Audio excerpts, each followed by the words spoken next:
Excellencies, distinguished representatives, ladies and gentlemen. It's my privilege to declare the pre-session of the Universal Periodic Review of November 22nd, 2022 in Padova open. I warmly welcome you all. Before we begin, I have the honor to introduce Madam Laia Valls-Stantis from the UPR branch of the United Nations Office of the High Commissioner for Human Rights. Madam Valls, thank you so much for joining us today and for offering your feedback. Please, the floor is yours. Thank you very much. Do you hear me? Yes, we can hear you. Okay, thank you very much.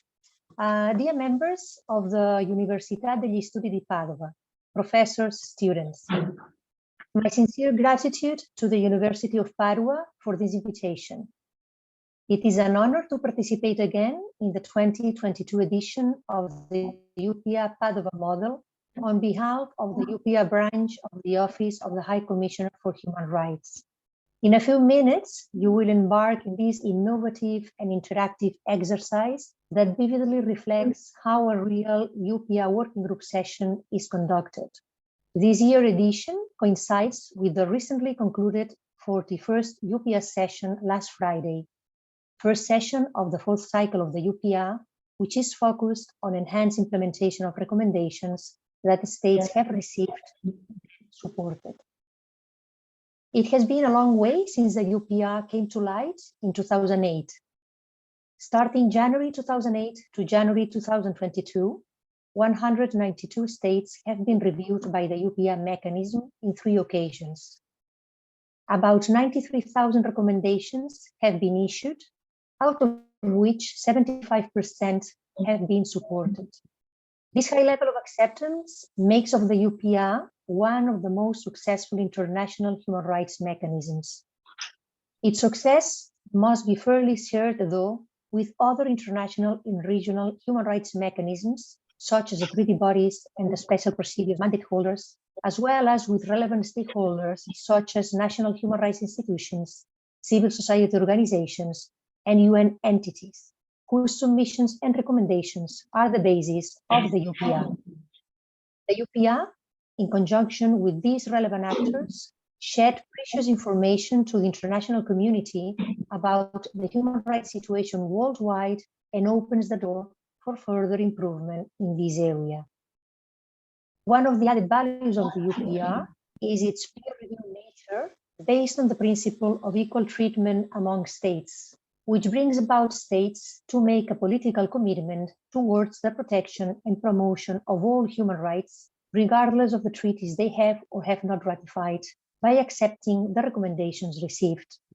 The political will and commitment of states towards the UPR is evinced not only by the number of recommendations they accept and implement, but also by the multidisciplinary and high-level delegations that have increasingly participated in the review.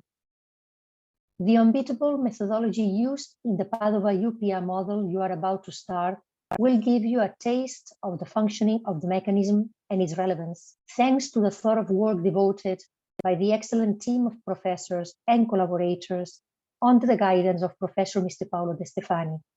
In the previous UPR models, I was truly impressed by the performance of teachers and students for the excellent role played as chairs of the working group and representatives of NGOs, national human rights institutions, and states during the simulation of the working group session and the adoption of the UPR outcomes. I am convinced that the UPR model 2022 will also exceed expectations and that your performance will make of this simulation a resounding success once again. Thank you very much and enjoy the experience.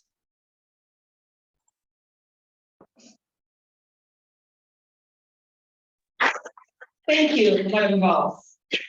Now, I would like to invite the Chief Coordinator of the Padova Model UPR and the Professor of the International Human Rights Law at the University of Padova, Professor De Stefani, to give his address. Professor, I pass you the floor.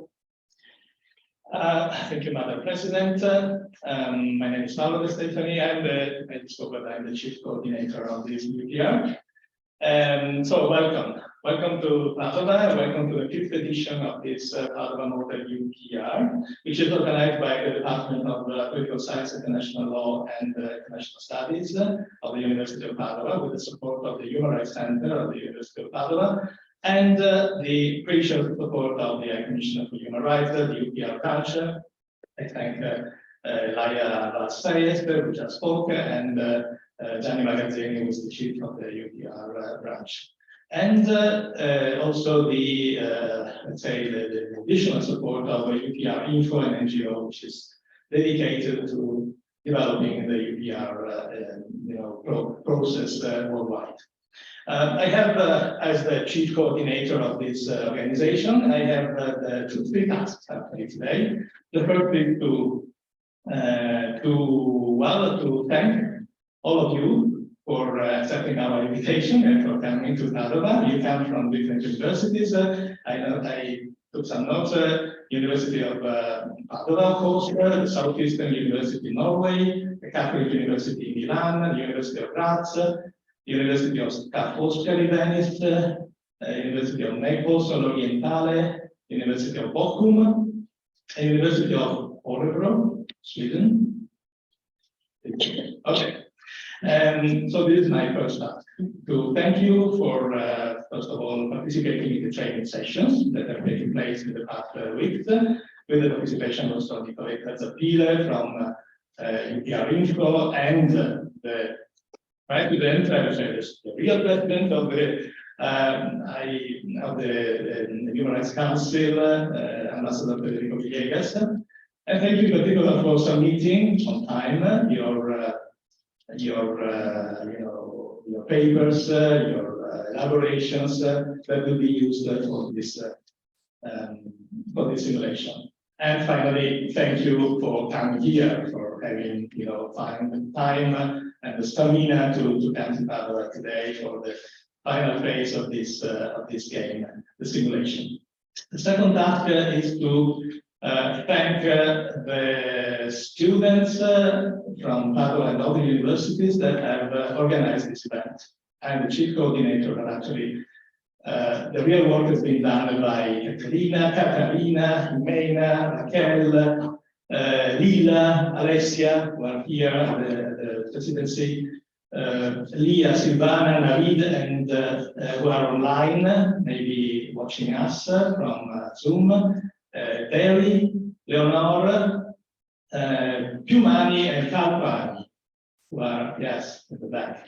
So thank you very much. Thank you very much for your, impressive effort. You started many, months ago to re-elaborate the program, to start the communication, and also to receive and select the participants.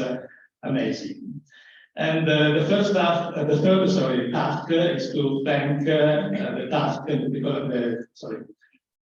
third task is to thank the staff of the Human Rights Center, who have been particularly, important and relevant in the organization of this year edition of the UPR model, because this edition takes place, face to face. For the first time after 2 years in which everything was just online. So there's a lot of logistics, a lot of organization, a lot of things that have to be set by the last minute.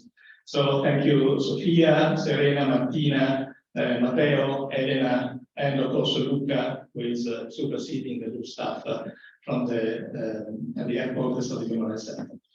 So having sort of performed my tasks, I'm pleased to pass the floor to the Secretariat. So back to the presidency. So the Padova UPR model 2022 starts now. Enjoy and have fun.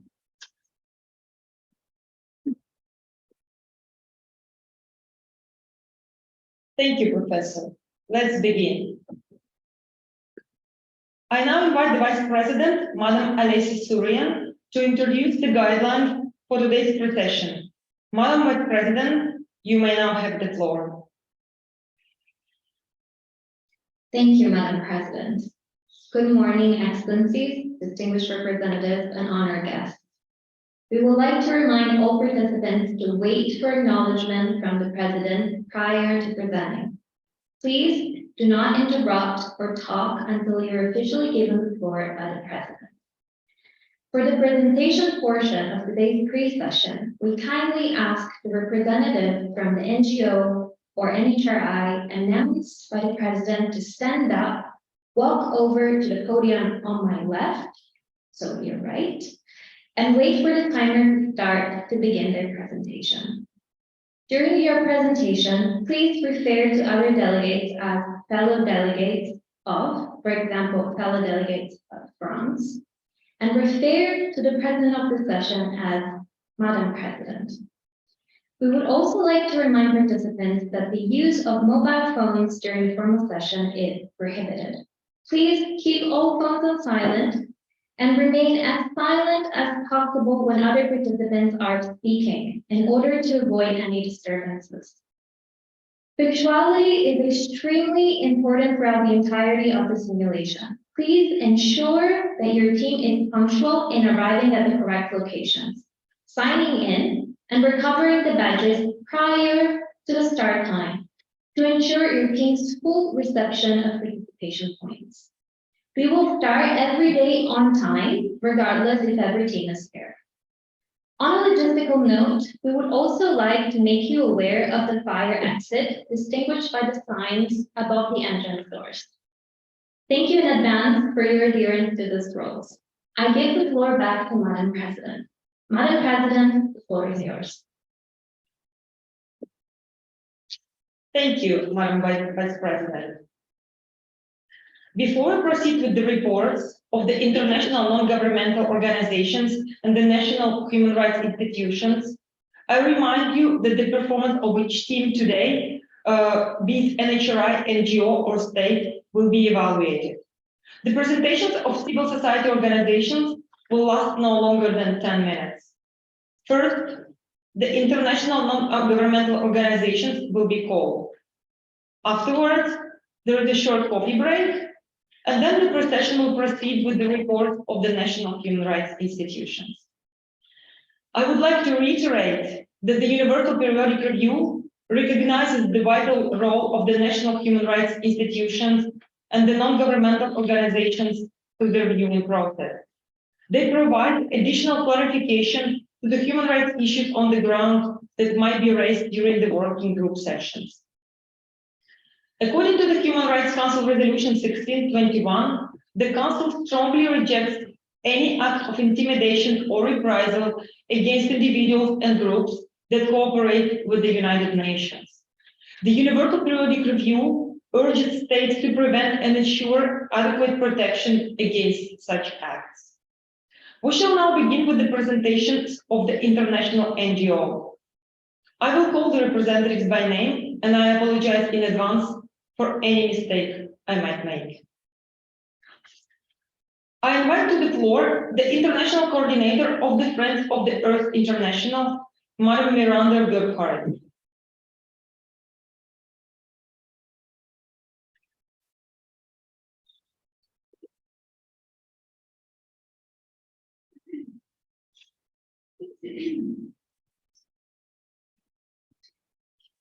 Thank you so much, Madam President. 1 moment. Madam Coordinator, you have 10 minutes. Okay. Thank you so much for the invitation. I'm the International Coordinator of Friends of the Earth, and we're here to present our report on the states of the Federal Republic of Cameroon, the Republic of Nigeria, and the Dominican Republic. So we are an international environmental NGO. We were founded in 1971. We have over 73 member groups around the world. We are a grassroots organization, and we focus on an intersectional approach to environmental issues. Okay, as you can see, we have some focal points, and in this report, we decided to focus on food sovereignty in connection with gender and economic justice, especially because food sovereignty is threatened all over the world by an environmental crisis. And while there are solutions, they often focus on cooperative solutions and don't involve global communities. They often also contribute to the land grabbing of indigenous people or small farmers, and we want to propose solutions that actually involve communities and put them at the forefront. Our aims are therefore to promote food sovereignty with a democratic approach. Food sovereignty means that people can have direct control of their own food sovereignty. It promotes the small farmers who actually right now already provide the majority of the food in the world, and they are also able to produce more food with less resources than large-scale farming. Agroecology is something that we really think is a good solution because it promotes the small farmers as well, and involves the needs of the local community, and is a real solution to problems that we have in terms of food production and division in food production, and it's better than, for example, carbon capturing. We also focus on women's and indigenous rights in the connection with those issues. So, first of all, let's look at how we came to our recommendations. We started from some of the past recommendations that were given in the UPR to the states that we will re-emphasize, such as to the state of Nigeria, the state of Bolivia, the state of Cameroon, by Saudi Arabia, and the state of Cameroon by the Republic of France by the Republic of Congo, and concerning the GNI goals. So let's start with the situation in Nigeria. Right now, there's still low levels of food security in Nigeria. In the 2022 FAO report on the food crisis, 13 million people are seen as in crisis. And the government refused the proposal of the NGO Health of the Mother Earth Foundation to include the right of food in the Constitution, which is something we are going to recommend to Nigeria again. Then another issue we want to tackle is the role of women in agriculture. Women are already in the forefront of agriculture in Nigeria, but they face discrimination and also have less support in terms of financial and other initiatives. And lastly, we want to emphasize the support of smallholder farmers in Nigeria. Our recommendations are the following. So first, we want to emphasize the right to food in the legislation and the first recommendation. 2, concerns the integration of women.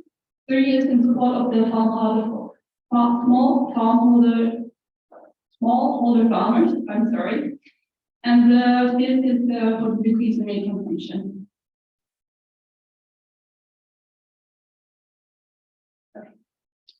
Well, let's continue to Cameroon.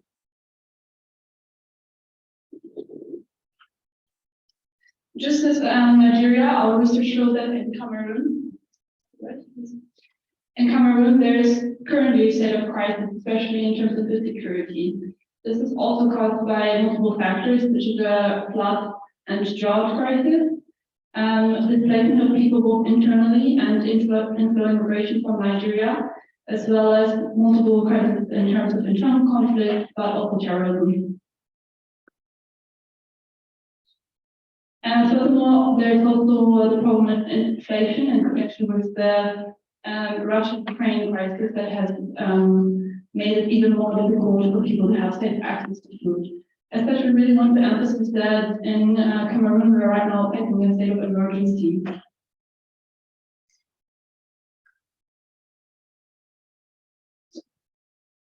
In this slide, we want to recommend that Cameroon will implement the aim of long-term resilience, food security, sovereignty, gender equality, and sustainability in its negotiation, the approach to crises, and so forth. Secondly, we would recommend to Cameroon to implement local and legal policy frameworks for the recommendations that's already approved in the UPR, because while Cameroon has made a lot of commitments, it actually still lacks an implementation. Thirdly, we would like to promote indigenous rights and territory policies and legal action, because indigenous people's rights are not recognized in Cameroon. And also their territories are not protected, and we would help both them and also promote the protection of forests and biodiversity. Fourth, we would like Cameroon to abolish the laws that are discriminating against women, especially in terms of land ownership. Fifth, we would like to see Cameroon implement steps in flood and drought prevention involving local communities and approaches. And sixth, we would like to see the support of small farming agroecology in the country. So let's come to our last stage. Well, France is an industrialized country with a high level of emissions in terms of its population. So we see this responsible in lowering its own emissions as well as supporting other states to do so. And one way to do this is the short food supply chain, which is something that we already see encouraged in France, but we don't have a good legal framework that implements and support of farmers or other initiatives that use the short food supply chains. And then we have the insufficient regulation and recognition of locally grown food projects, and we also have the point that France hasn't committed to the GNI goal of 0.7%. The current goal is only 0.55%, and we would like for France to commit to the 0.7 goal. So our recommendations are, as we mentioned before, fill the legal gap in terms of short food supply chains, meet the ODR obligation of 0.7 of the GNI. And then we also want to emphasize that France should also lower its meat consumption, and we also recommend it to Nigeria, since it's one of the easiest ways to improve the environmental impact of the agriculture. And fourth, we would like to see a better evaluation of small farms so they can be better supported. Sorry, I forgot to continue with the slides. But let's go one back so you can see the recommendations. And those are our references. Thank you so much, dear delegates, dear presidency. Thank you so much to the secretary as well. And that was our representation. Thank you.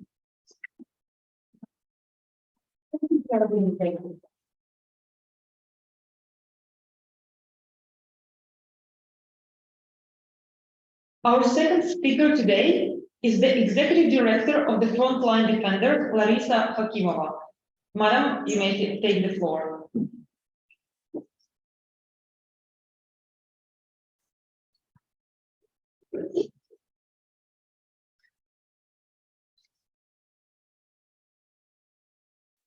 Thank you, Madam President. Madam Hakimova, you now have 10 minutes. Thank you.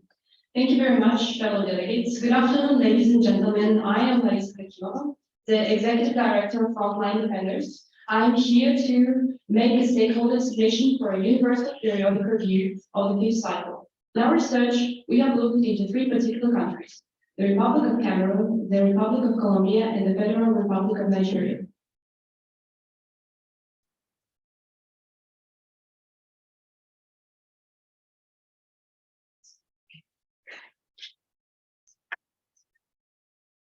Sorry for the inconvenience.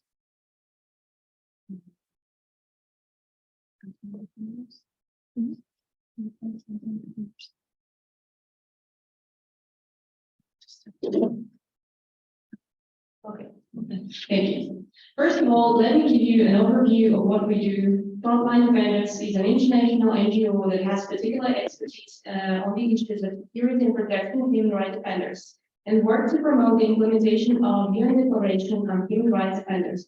We provide practical support to human rights defenders at risk through international advocacy, temporary relocation of human rights defenders.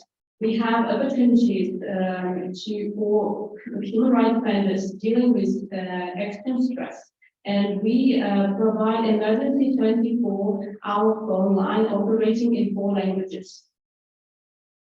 In our report, we focused our attention on the countries where human rights defenders are the most in danger from the presented countries under review. The first country is the Republic of Colombia, which has several key issues concerning human rights defender security. From the conducted research, it was shown that the highest number of aggression and murders against human rights defenders in the world are registered in Colombia. And you can see it in the slide. It is the most dangerous country in the world for human rights defenders, with 138 victims and almost adulthood aggression only in 2021, and a deep limitation of freedom of expression and the right to protest. Human rights defenders in Colombia work in a violent and unsafe environment. And here we provide you the statistics on what specific human rights field defenders who were killed were working in. So for us, it gives a common ground to cooperate with other INGOs. The perpetrators of these abuses are frequently paramilitary groups, many of whom have links to the government of security services or armed opposition groups. Our second concern is about public policy of guarantees and respect for the work of human rights defense and social leadership, Compass 4063. During its implementation, it has resulted unable to contrast violence and criminality against human rights defenders. Therefore, we recommend ensure that this public policy, Compass 4063, is replaced with a human rights-based public policy that effectively protects and respects human rights defenders and indigenous people leaders who advocate for these communities. Community rights. And this recommendation was made with international work group of indigenous affairs. We recommend enforce the independence and due diligence investigative and control agencies, ensuring the credibility of the persons holding their positions and their commitment to fulfilling their constitutional and legal obligations. And the third, increase the transparency and compliance in action aimed at acting against stigmatization and criminalization in communities and populations, and ensure the implementation of such prevention measures at the national and territorial level. Let's move to the second country, the Republic of Cameroon. Police have been using extreme force and various forms of abuse and torture, and they are not punished and not under persecution. Hundreds of peace activists in Cameroon in recent years were detained and were all in severe conditions without basic facilities such as toilet or access to water. The relatives of human rights activists are generally the subject of abduction and torture, as well as the activists themselves. Cameroon frequently exploits anti-terrorism acts to persecute peaceful protesters and human rights defenders. The use of this law was originally used to fight against Boko Haram. However, it has been widely used to arrest and punish human rights defenders and activists. Hundreds of Anglophone activists have been arrested by authorities of Cameroon after the label of extremists and terrorists. The state originally used excessive force against protesters and people who voiced support for equal treatment of Anglophones. And during the protest, government forces used live ammunition against protesters. So therefore, we recommend examine and alter 2014 anti-terrorism law to guarantee that its requirements are not used to restrict freedom of speech and expression. Authorize independent investigations of the violations of human rights defenders. This was a joint recommendation with Human Rights Council of Cameroon, and ratify optional protocol of the Convention Against Torture and Other Cruel or Degrading Treatment or Punishment to ensure that human rights defenders are not subject to any ill treatment and tortures. And let's move to our last country under review, Federal Republic of Nigeria. The protesters of the End SARS movement against police brutality have been in prison for 2 years without a fair trial. Since then, 48 casualties were reported. Those who have been released reported massive ill treatment and torture. In spite of the fact that the investigation of the police brutality violence was set up, they failed to reach justice, and numerous victims, witnesses are intimidated, and police failed to appear on a trial. However, a significant number of protesters are still in jail, experiencing violations of their rights. Despite promises of the government to reform police, impunity goes on. Second concern in Nigeria is the right to peaceful assembly, which is not respected, implies that according to the Constitution, everyone have a right to assemble freely. It also allows the use of lethal force. And from 2015 to 2016, excessive force being demonstrated caused death of 500 protesters. In the gunfire, 45 Roman protesters died in 2018. In 2021, about 12 people were killed and hundreds injured by the police during protests in Lagos. And our next concern is current national legal framework that is unable to provide a safe and enabling a safe space and enabling environment for defenders, neglecting proper and adequate implementation of existing legislation and active civil society support and protection. Therefore, we recommend conduct fair trials and open trials to investigate police impunity and free protesters that have been arrested for the anti-SLAPP movement, constrain the use of armament, including guns, during protests and assemblies in accordance with international law, and the last, repeal or amend any legislation used in the legitimate work of NGOs representing children's rights, as well as NGOs representing human rights on a level including local and regional level to ensure its compliance with an international human rights standards. And this recommendation was joined with global initiative to end corporal punishment for all children. Here, I want to end my presentation, and I want to thank you for attention.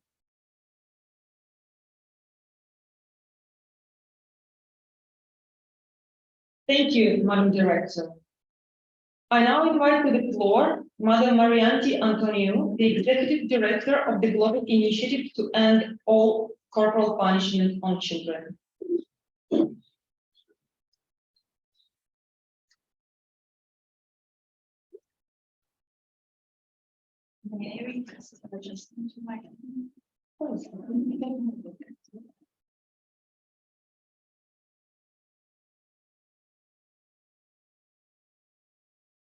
Thank you, Madam President.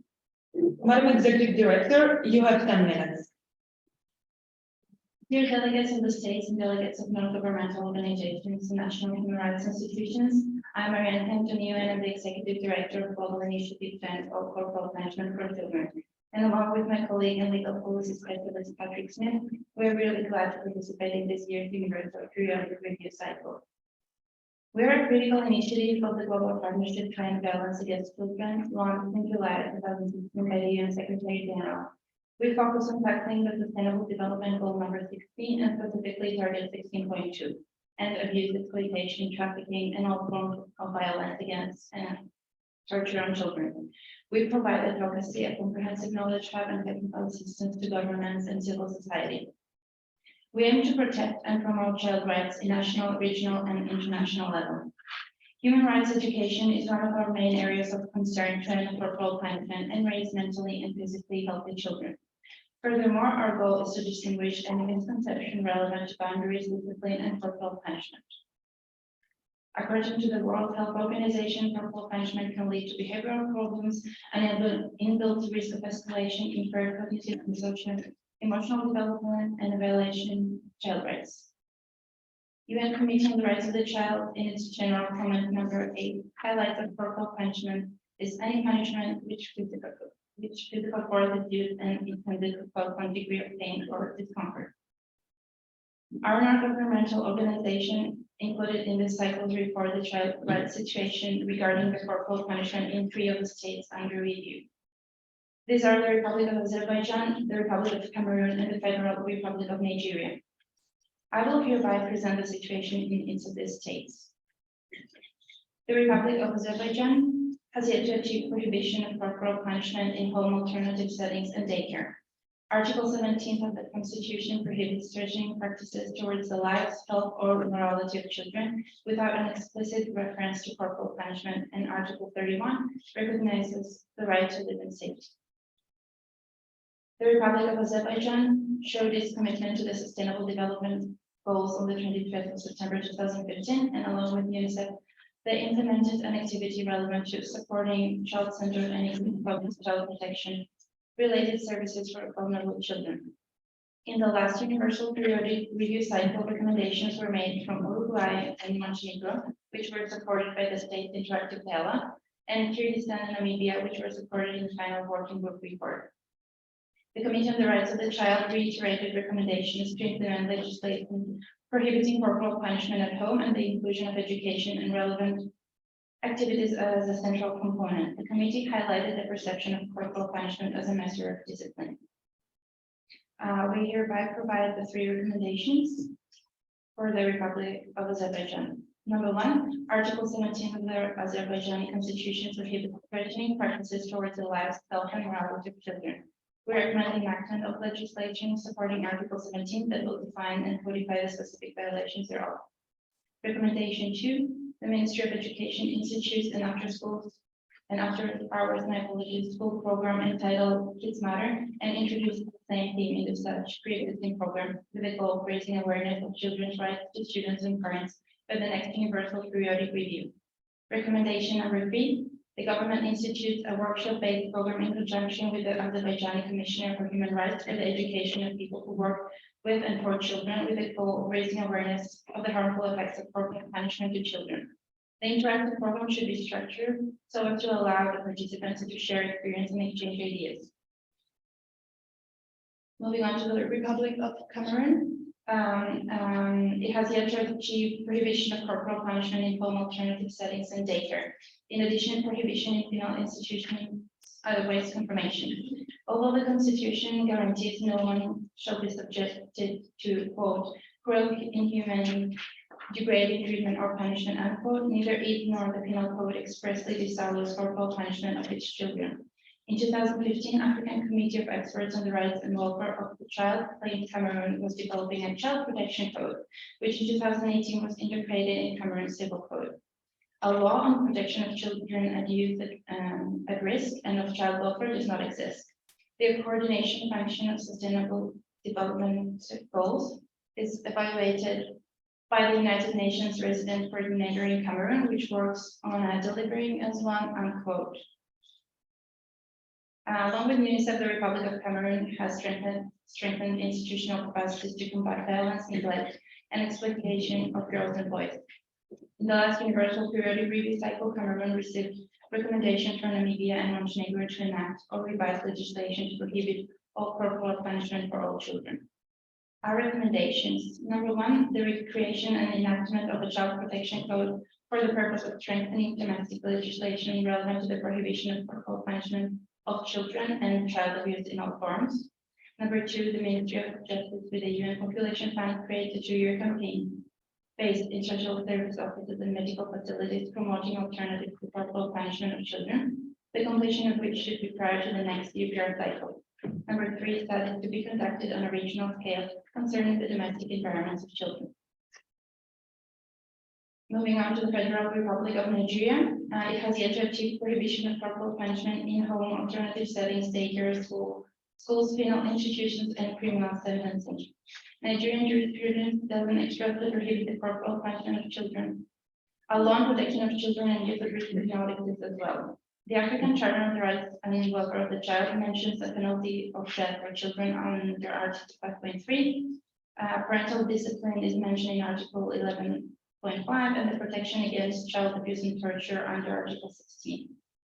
UNICEF, along with the Federal Republic of Nigeria, proceeded in strengthening the capacities and increased availability of social welfare and justice services for prevention and response to violence against children, and supported the provision of critical protection services to survivors of violence, abuse, and exploitation.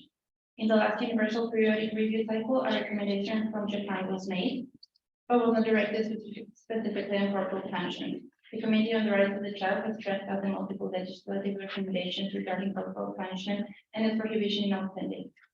Our recommendation: number 1, legislation abolishing corporal punishment of children in the home and in all institutions must be enacted to reflect the legislative intent of Article 17.3 of the Nigerian Constitution Recommendation 2, UNICEF incorporates and construction building partners to conduct a 3-year leadership campaign focused on the dark side of corporal functions starting on December 2023.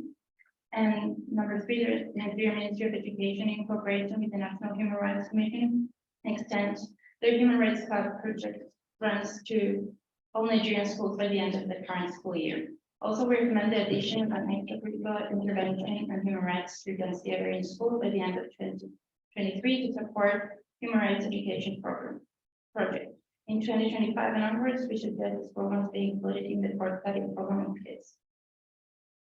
Global Initiative to End All Corporal Punishment for Children supports human rights education as a tool in the elimination of corporal punishment in all settings in the context of basic and lifelong learning opportunities and education. Legal reforms on enactments can also influence its everyday life practices. We would like to thank fellow delegates from non-governmental organizations and national human rights institutions for the joint recommendations we formed. We're really looking forward for the upcoming lobbying session with the states.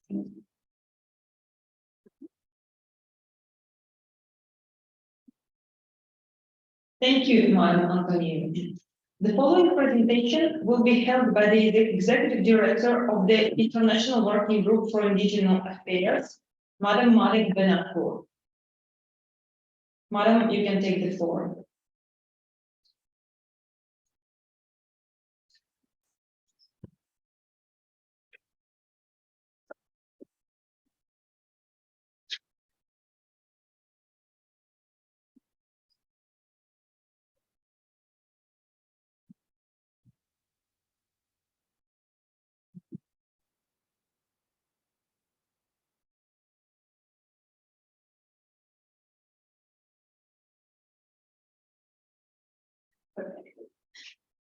Madam, you have 10 minutes.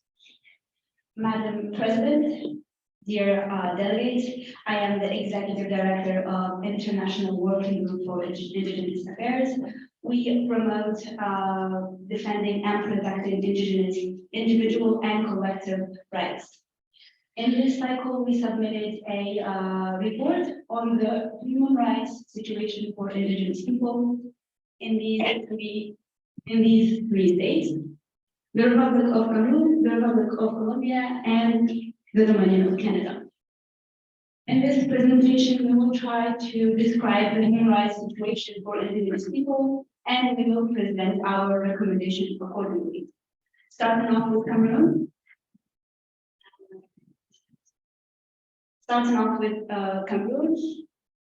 Cameroon is a state party to a lot of UN conventions. They ratified and supported the UN the Convention, but they have not ratified the ILO Convention 169.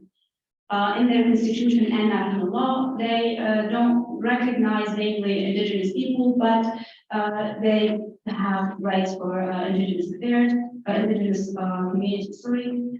However, the legislation and the real life is not, there is a huge gap, there is no actual protection of indigenous communities, which brings us to the next issue.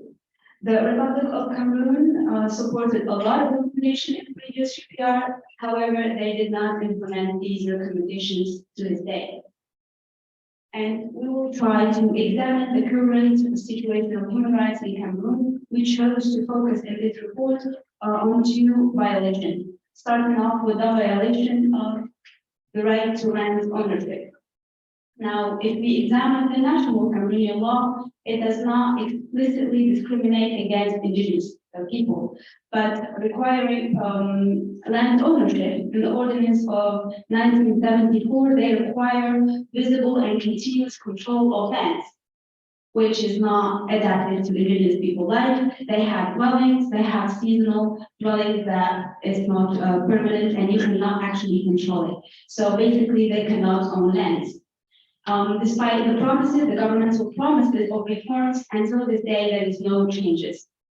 So we move on to the next violation. There is the violation of the right to access education. In public school, enrollment is not formal. There is informal practice. It's relying on the goodwill of the school staff. Second, they require birth certificates for enrollment. However, Indigenous families cannot access these official documents. They cannot access to primary schools. Finally, there is the final violation, which is these programs in public schools are not adapted to Indigenous children, basic traditional values and cultural traditions. And if there is alternative teaching methods, they reject these methods. So consequently, we try to recommend the Communion by the government to starting off, revisit all the previously accepted recommendations, try to elaborate action plans and effectively implement them. Second, we like to recommend the Cambodian government to consider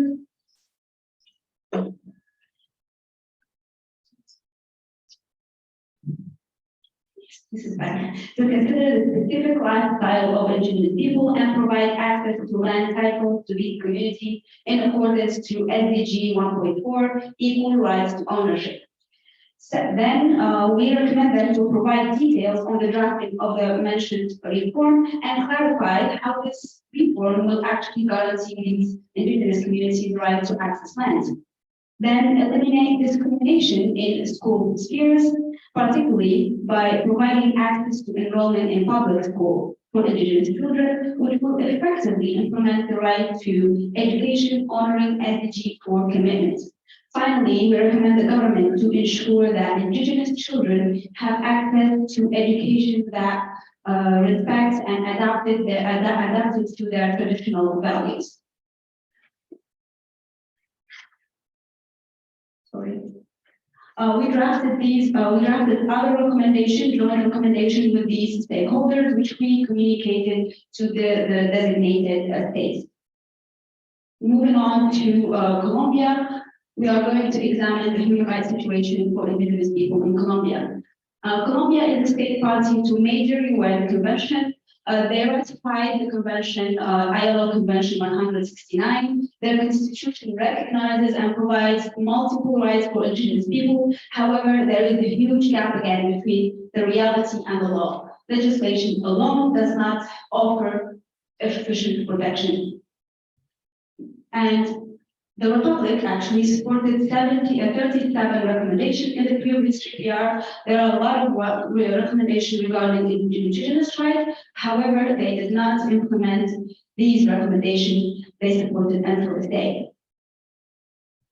Regarding the current human rights violation of Indigenous rights in Colombia, which choose to focus on a very critical violation, which is the consequences of internal conflicts.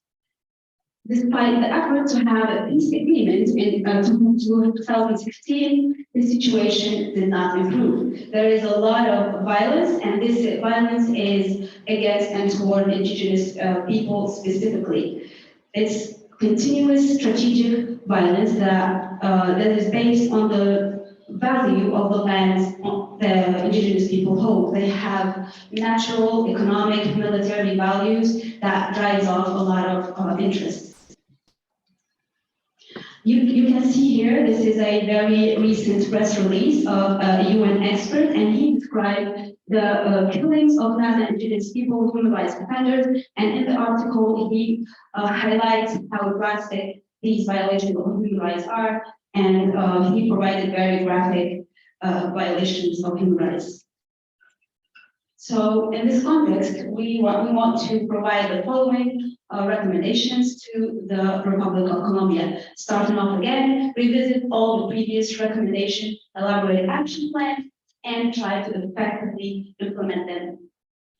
Second, in accordance with SDG 16, continue and increase the efforts to implement the peace agreement of 2016 and take the necessary measures to push further for the resolution of internal conflicts, because this is for of the human rights violation and we mentioned. Then, considering the described value of the Indigenous people lands and honoring SDG 1.4 commitments, protect these communities' territorial rights against the illegitimate claim. Then we have recently, in accordance with SDG 16.1, take the necessary measures to stop the harassment and killings of indigenous families and conduct the necessary investigation to break the cycle of violence. We elaborated joint recommendations with these stakeholders, and we communicated the recommendation to the designated state as well. Finally, we are going to examine the situation in Canada, the human rights issues and challenges.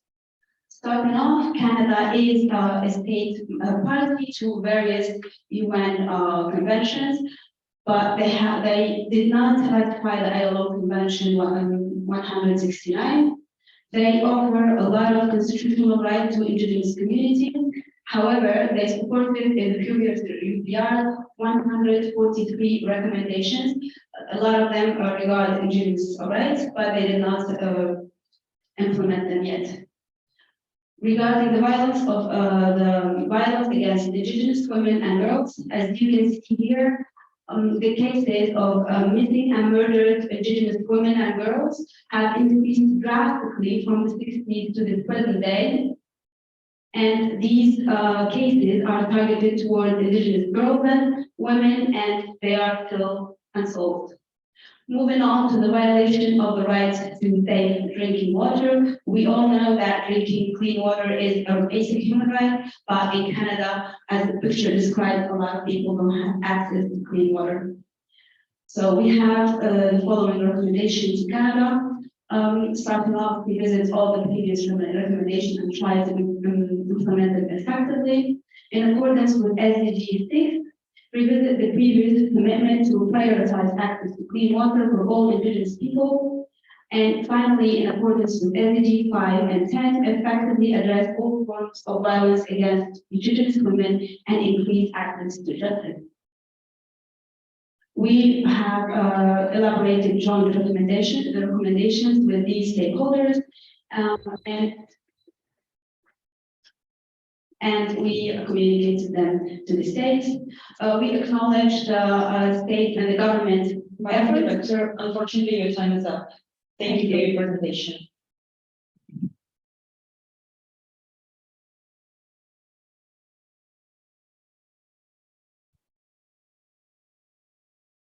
Next, I invite Mr.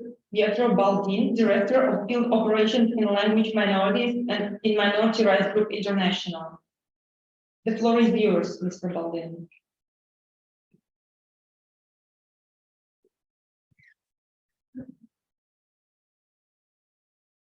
You have 10 minutes. Thank you. Firstly, I would like to thanks to the President, Vice President, and Secretary for the opportunity to speak in front of our fellow delegates of the states and our fellow delegates of the NGOs and rights.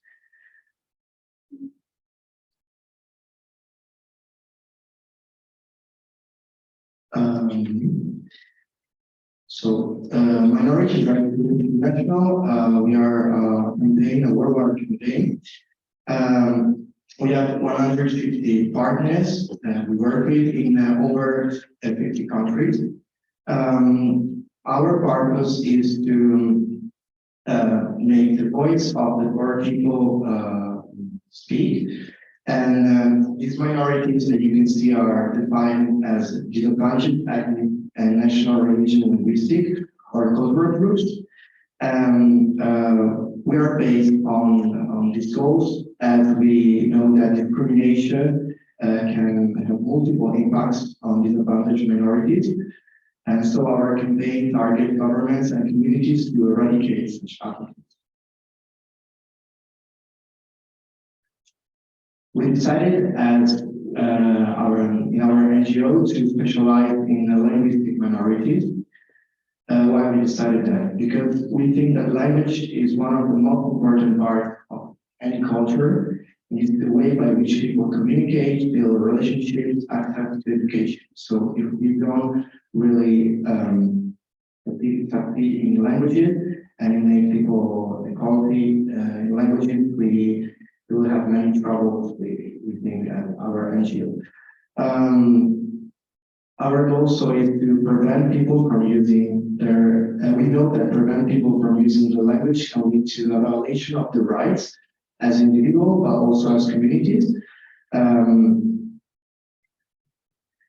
And also that the use of an approach that attempts to democratize the language issues and fostering mutual respect through inclusive language education are key in promoting linguistics in all areas.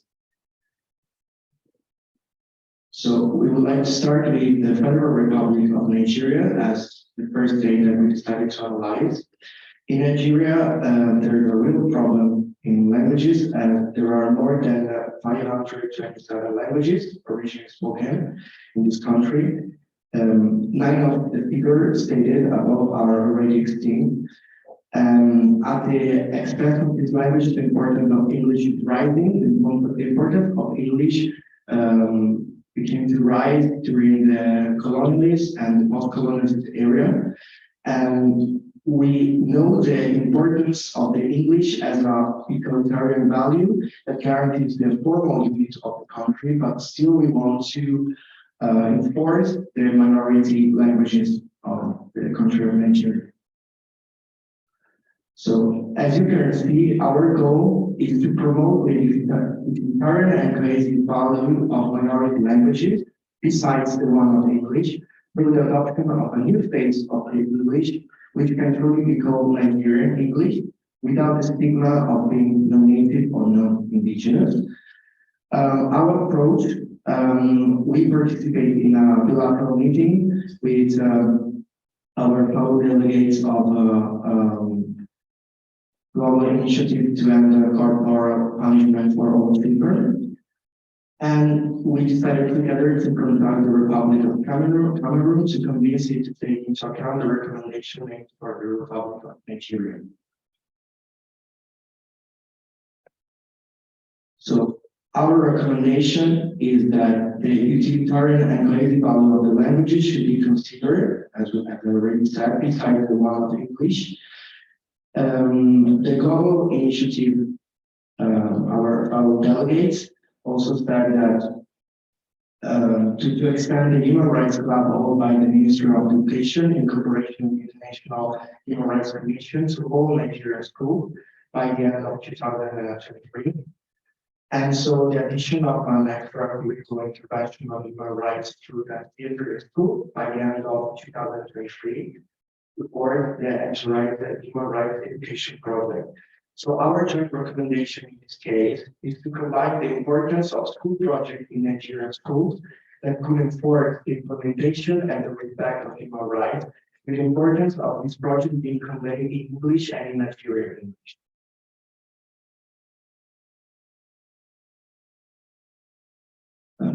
I would like to talk about the situation in the Republic of Azerbaijan.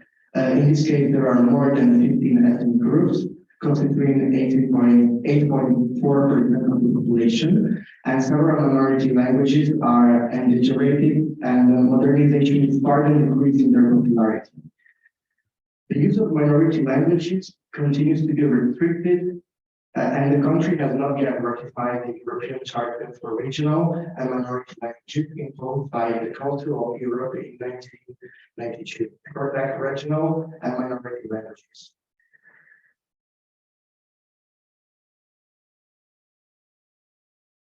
At the university level, also there is no possibility to learn a minority language other than Russian and Georgian. So in this case, our goal is to guarantee an equal opportunity for children in the country by learning their minority language in schools.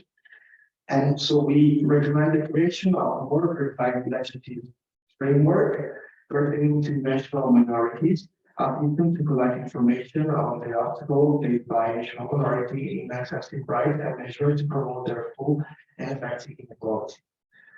Our approach will still conduct the global initiative for the end of corporal punishment and also the commission, the anti-recognition of Azerbaijan. Our recommendation is to make a wider investment of economic resources in the provision of school materials to guarantee the possibility to study the languages of minorities. Also, the global initiative made their recommendations to the institution by the Ministry of Education of a half-an-hour school program entitled Kids Matter. And so our joint recommendation is the institution of multiple school-based campaign, including the school program already mentioned, Kids Matter, combined with the implementation of a program specifically for the study of minority languages, which embodies the founding lessons necessary to provide appropriate school material and books for the purpose of carrying out this program successfully by the end of 2024. The Republic of Colombia recognized over 80 ethnic groups and 64 official indigenous languages. But the minority language communities remain too isolated, fragmented, and unable to navigate the increasing complex reality of society. So in this case, our goal is to improve the situation regarding indigenous language issues, arguing that minority languages will be taken into account as important to be preserved and learned in the state. So our recommendation is to offer to indigenous people certification of teaching Spanish as second language to be used in intercultural context and to strengthen the cultural aspects of the community, but still maintaining the indigenous language as the first official language. As many teachers also are not able to speak English, we recommend the required level for this teacher, and so a higher investment of public resources is recommended to guarantee a wider presence of English credits for Spanish teachers. In this case, our approach was to contact the state of Canada with the purpose of convincing the state of the importance of accepting our recommendation made for the state of Colombia and with the aim of preserving local indigenous languages inside the same state. Thank you very much for the possibility to speak, and that's all.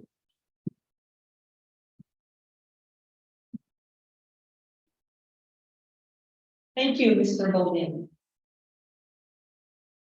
Now we will hear from Madam Laura Dill, President of the Women's International League for Peace and Freedom. Madam Dill, please take the floor.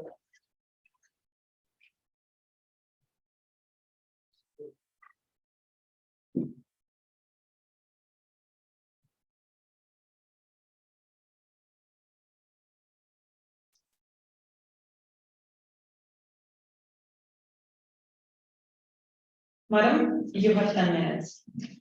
Thank you very much. Dear Madam President, dear delegates from states, other colleagues and participants in general.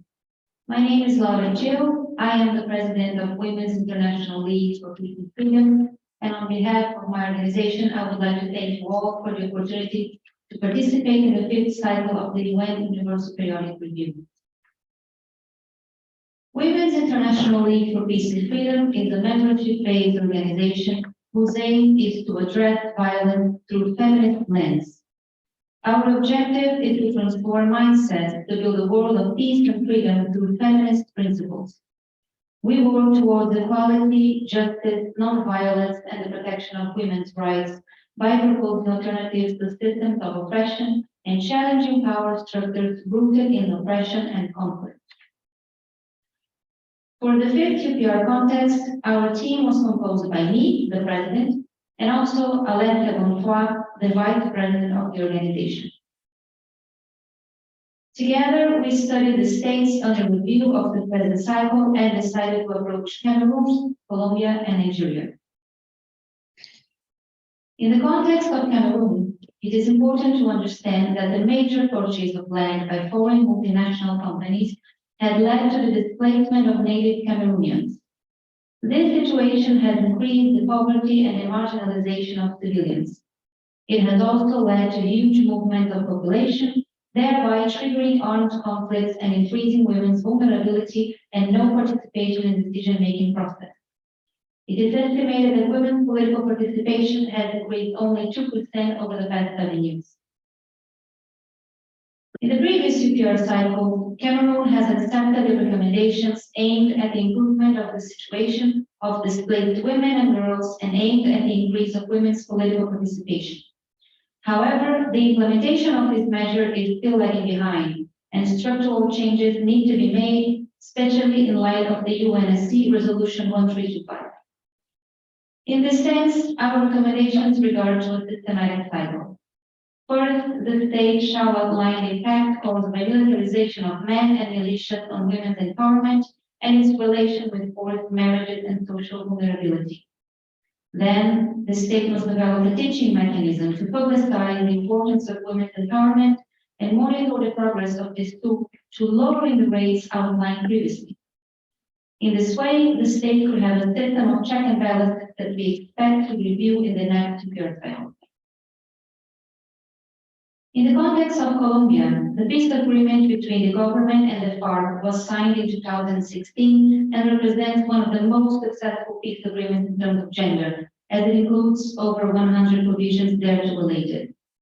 However, as the violence has persisted and in the post-agreement phase, Colombia still needs to work on the implementation of these measures, especially the implementation of UN Resolution 1325 and institutionalization of the role of women in peace-building process.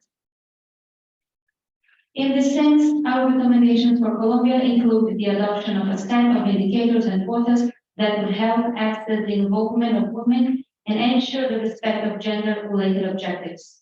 The translation of UNSC Resolution 1325 into a national action plan, which establishes a framework of detailed actions aimed specifically at the involvement of women in the peace process. And also the opening of a subsection of Colombia's Special Tribunal for Peace dedicated to gender-based and sexual violence in conflict. Finally, regarding Nigeria, we are concerned that because of Nigerian patriarchal custom, women's land ownership is limited. It is estimated that less than 10% of productive areas are owned by women. Their political participation is likewise limited, with less than 4% of national political seats attributed to women. On the previous UPR cycle, Nigeria has accepted the recommendations in order to elaborate an action plan to ensure the UNSC Resolution 1325.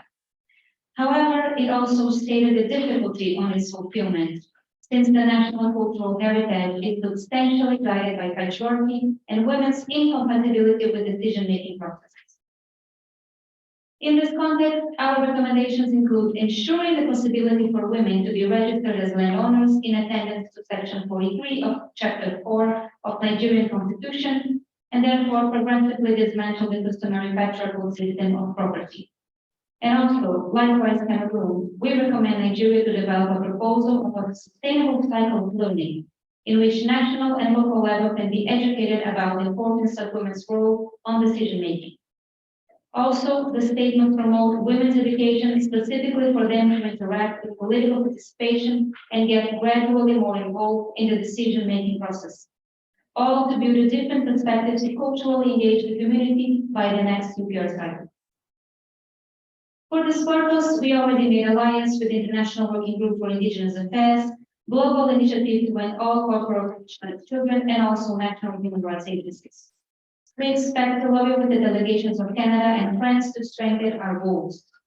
With all this in mind, we believe that women's involvement in peace process and the application of feminist principles in the post-conflict settings is possible. By joining forces, we can do it. Thank you very much.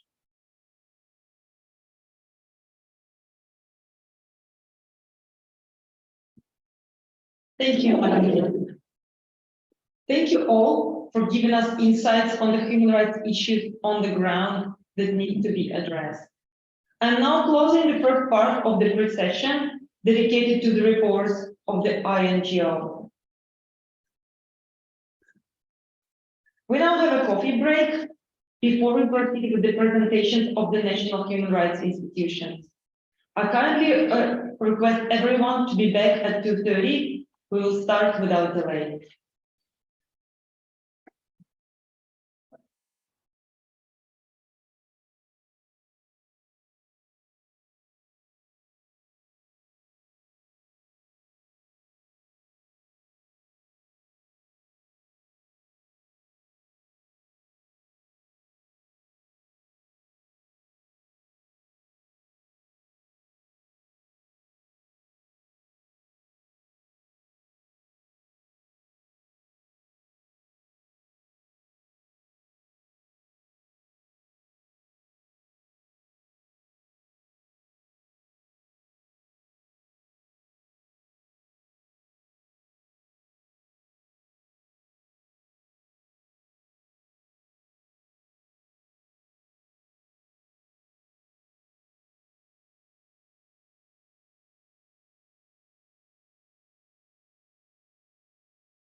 Excellencies, distinguished representatives, ladies and gentlemen, welcome back. I now declare the second part of the pre-session dedicated to the presentations of the National Human Rights Institution open. I would like to take a second to remind states to remain attentive and engaged during today's presentations, as your performance is being evaluated today as well. I also remind the NHRI representatives that each of you have 10 minutes to present your report. I invite Madam Stanislava Plikova, Commissioner for Human Rights of the Republic of Azerbaijan. Madam Commissioner, please take the floor.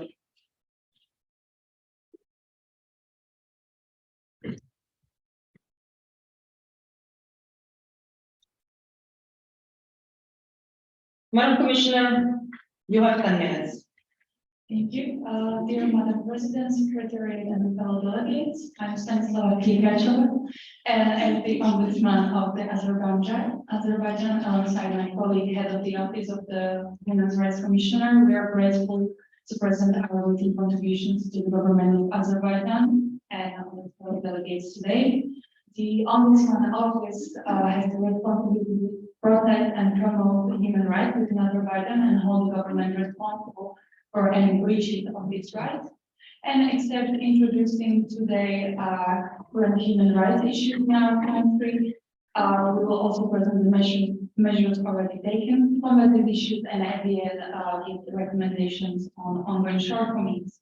Therefore, let me start by outlining the current measures the Ombudsman Office feels are the most crucial, dealing specifically with electoral rights, freedom of press and association, freedom of assembly and expression, and freedom of torture.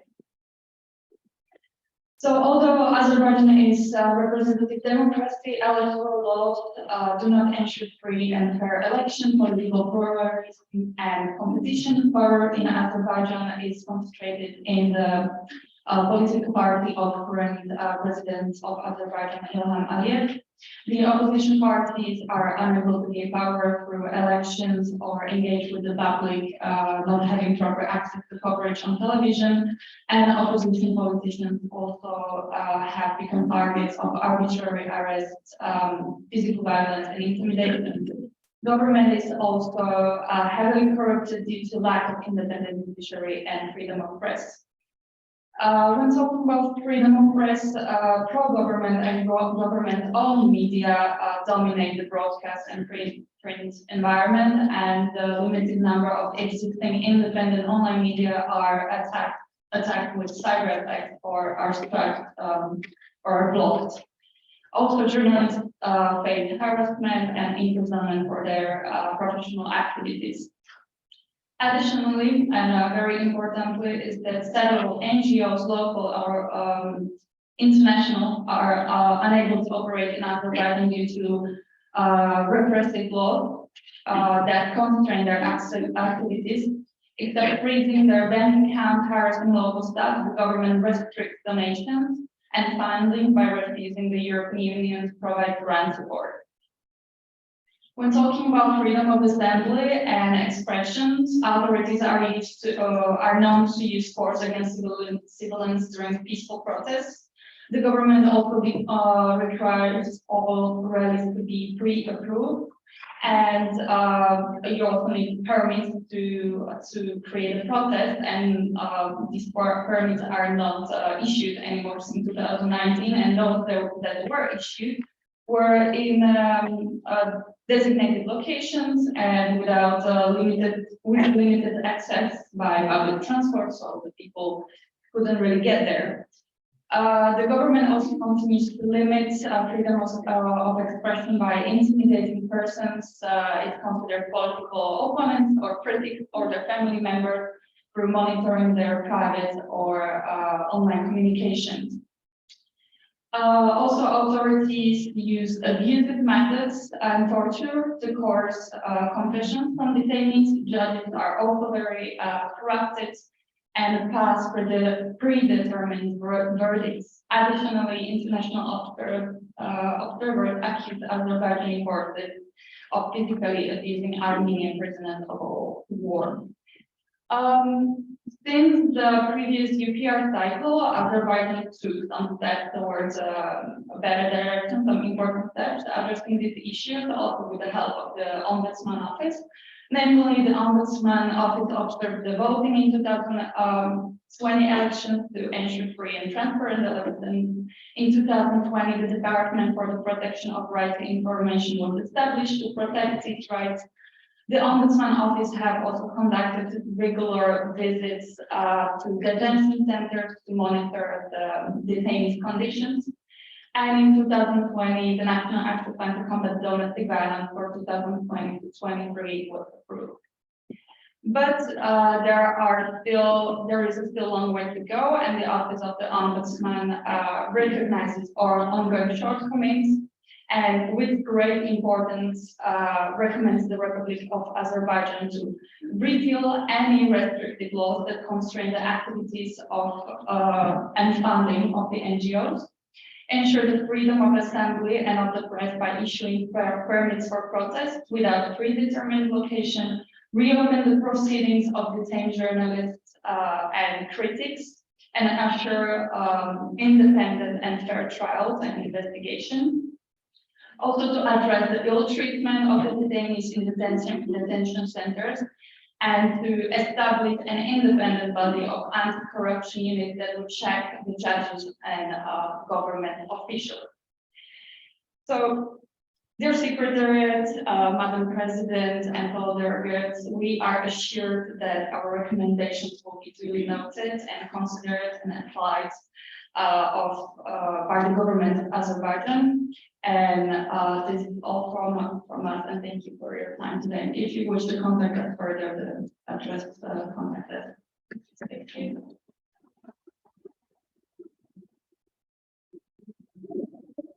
Thank you, Madam Commissioner.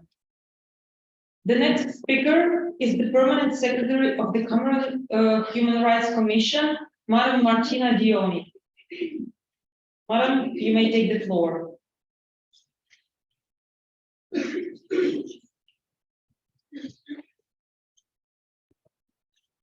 Thank you. Madam, you have 10 minutes.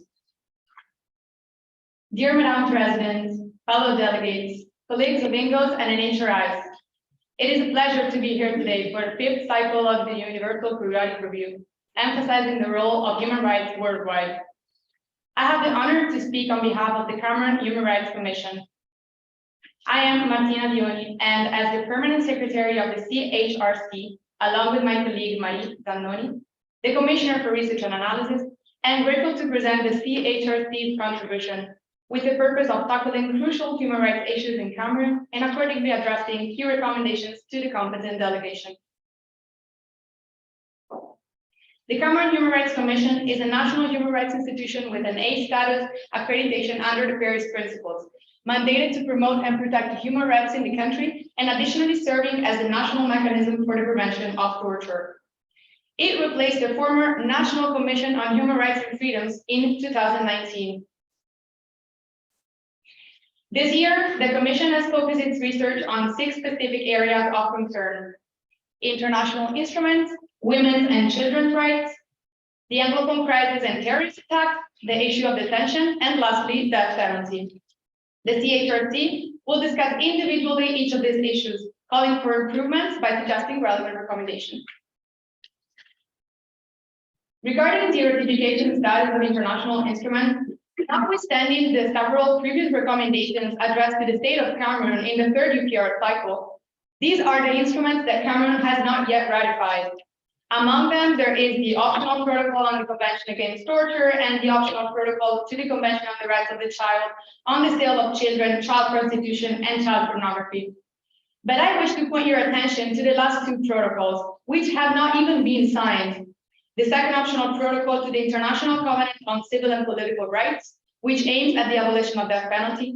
And lastly, the International Convention on the Protection of the Rights of all Migrant Workers and members of their families. Thus, the CHRC strongly urges the Cameroonian government to move towards the ratification of these relevant recommendations and instruments. As for women's rights in Cameroon, the Commission has focused its attention on 3 issues, namely female genital mutilation, rape and sexual abuse, and domestic violence. As a matter of fact, the 1.4% of women have undergone genital mutilation in Cameroon, 20% of whom are in the far north and southwest regions. Rape and sexual abuse also remain persistent issues that the government of Cameroon must address promptly, as nearly 170 women a month have experienced sexual abuse, reaching a rate of 500 cases in the first 3 months of 2021. Domestic violence also affects more than half of the female population. For each area of concern, respectively, the CHRC encourages the government to carry out the following recommendations. First of all, the full implementation of Article 277.1, criminalizing female genital mutilation, the implementation of the new National Strategy to Combat Gender-Based Violence 2020-2030, and the criminalization of domestic violence in the penal code, because it is not ratified and criminalized. Moreover, the Commission strongly urges the Cameroonian government to decriminalize abortion by removing Article 337 of the Penal Code and implement Article 356 of the Penal Code, prohibiting forced marriages. Moving on to children's rights, the Commission has found that not only do hundreds of children lack proper protection in a context of crisis caused by the ongoing conflict, also known as the Anglophone conflict in the northwest and southwest regions, which of course increases the vulnerability of children and their chances of being exploited and abused. But these children are additionally left out of school due to internal displacement of the population. Furthermore, their access to education is hindered by the lack of universal birth registration in the country and by the practice of early marriages, which is still very common in Cameroon. The CHRC thus recommends the ratification of the optional protocol to the Convention on the Rights of the Child on the sale of children, child prostitution, and child pornography, the improvement of birth registration procedures through the proper enforcement of Act number 2011-011, and finally, the elimination of harmful practices such as early and forced marriages by the finalization of the draft of the family policy paper. Regarding the main causes of instability in the country, it is important to notice that the human rights situation in Cameroon is particularly hampered by two events: the Anglophone crisis and the terrorist attacks carried out by the Boko Haram group. On one hand, the first has been caused by the Anglophone minority protests in two main regions, and it has been caused by their protests against the growing influence of the French system and language English-speaking regions of the country. Ever since then, human rights violations have been committed both by the government and by non-armed state armed groups. For instance, attacks to schools and hospitals keep occurring, abductions of young girls, but also the government has been taking advantage of this situation in order to limit the freedom of expression of the peaceful protesters, but also of the political opposition, by trying them under a law which was originally thought only to fight cases of terrorism, namely the 2014 anti-terror law. On the other hand, the Boko Haram is a group originating in Nigeria, and it has been carrying out its attacks since over a decade, especially in the far north region. Its activity actually increased in 2021.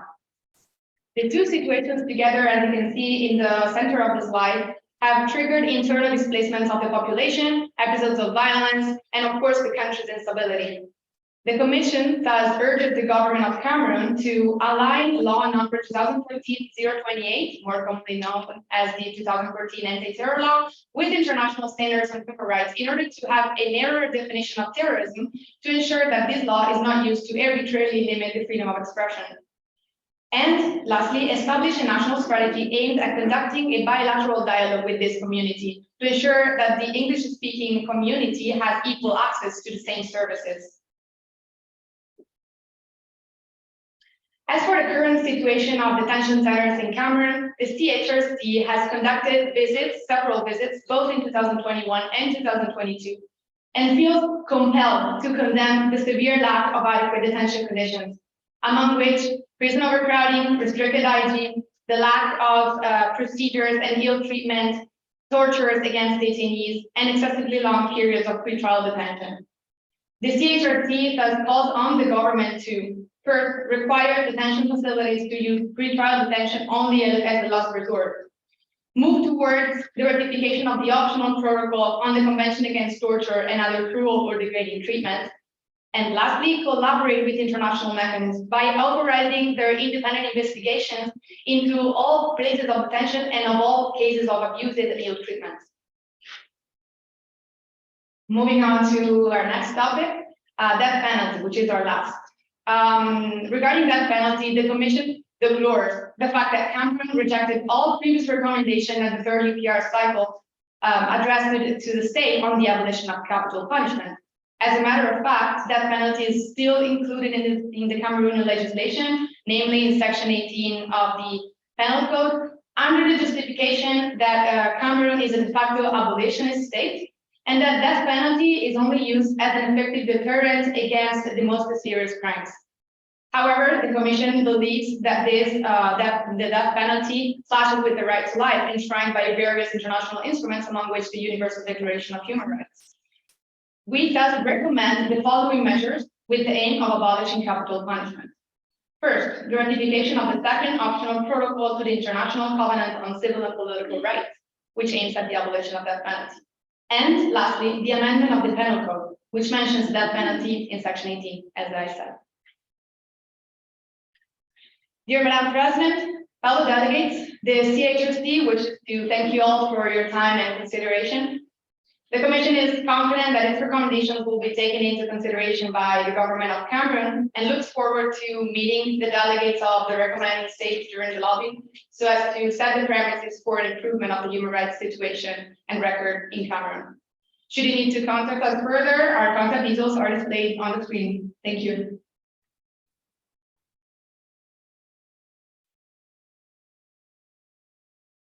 Thank you, Madam Dioni. I invite the Ombudsperson of Colombia, Madam Karen Guerra Vasquez, to present the findings of the Defensoría del Pueblo.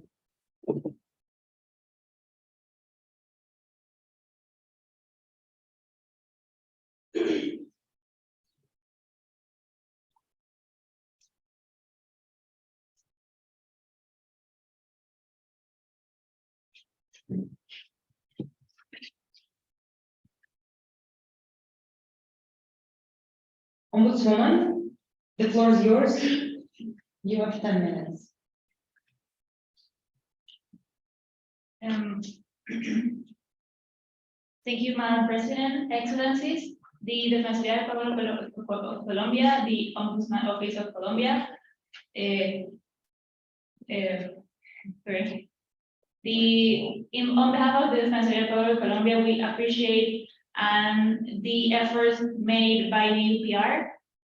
In this report, we will speak about different topics, namely victims of forced displacement in Colombia, victims of internal conflict, indigenous people, regulatory aspects, human rights defenders, companies, and the rights of women and children. Starting with victims of forced displacement, in Colombia, more than 7 million people are victims of forced displacement, of internal forced displacement, including the 1,700 victims living abroad. Moreover, the International Red Cross has identified 700 people that have been forced to leave their territory in recent years. In the context of the implementation of the peace agreement between the Colombian government and the former revolutionary armed forces of Colombia, FARC, this had posed substantial difficulties in the pursuit of assurance for Colombian victims abroad and Colombian refugees. In this sense, we recommend increasing the government presence and capacity in the rural regions whose communities are victims or forced displacement.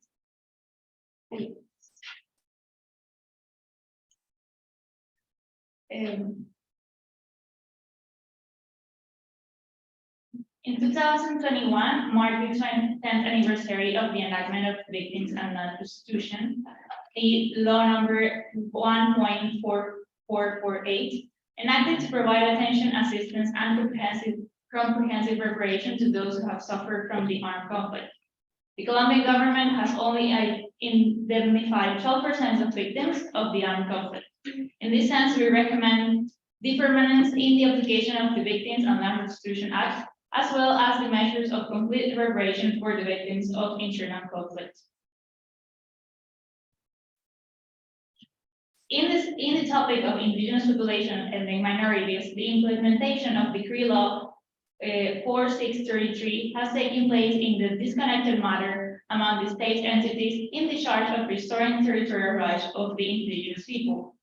As of December 31 of 2021, there are only 18 restitution sentences, of which most of the orders associated with the formalization of the territories of the IP or indigenous people were not being complied with, which is considered a determining obstacle in the framework of the comprehensiveness implied by the reparation to the victims of the conflict.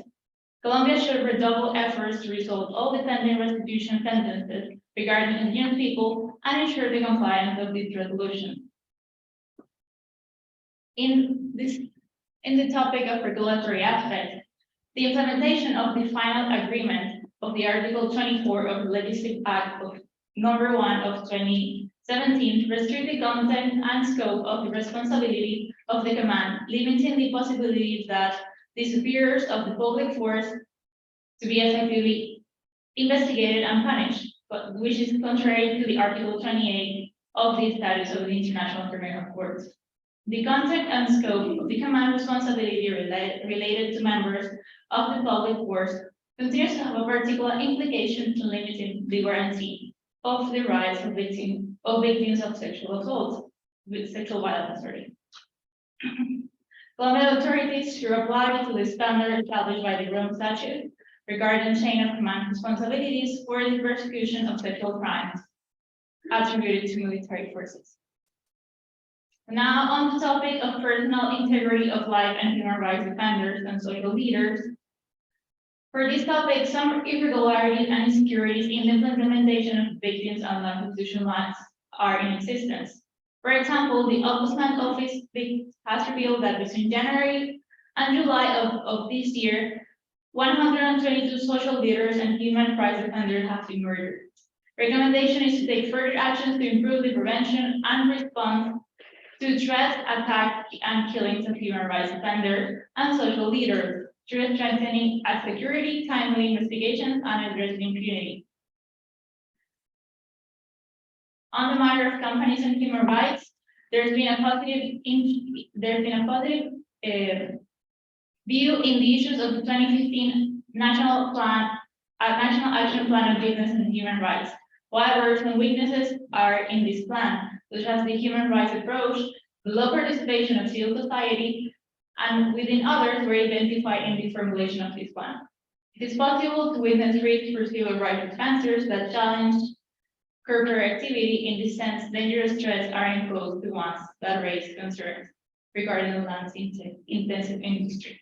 Recommend taking measures to the control of these threats to a more intensive monitoring of compliance with the human rights agenda. Now, the topic of women, children, and adolescent rights. The country of Colombia is encouraged to take effective steps to address the prolonged effects of the humanitarian crisis regarding the rights of women and children. The Ombudsman Office has produced 2 Ombudsman reports that illegal armed groups and has identified the challenges in the institutional response to achieve in accordance with its legal and constitutional competencies with respect to the promotion and protection of the human rights of children and adolescents. Under the National Development Plan of 2014-2018, the Presidential Council for Women's Equity ceases to be a high council and becomes a council, which translates in a reduced budgetary capacity.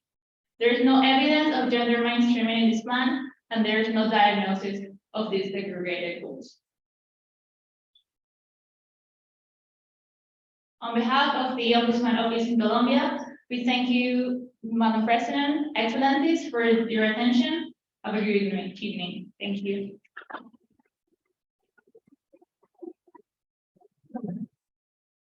Thank you, Ombudswoman. Next, we will hear a presentation of a representative of the Canadian Human Rights Commission, the Executive Director, Padova. Please take the floor.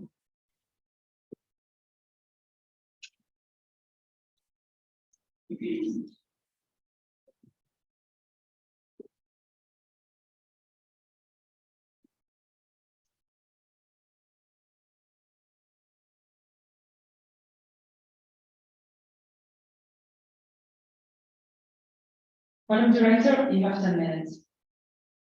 Dear Madam President, dear fellow delegates and colleagues, on behalf of the Canadian Human Rights Commission, I would like firstly to thank you for the opportunity to be here today. Our presentation will focus on the key issues of human rights in Canada, addressing issues on Indigenous peoples, women's rights, and environmental rights. Firstly, the report will provide us with a brief description of the current legal framework for the protection of human rights in Canada.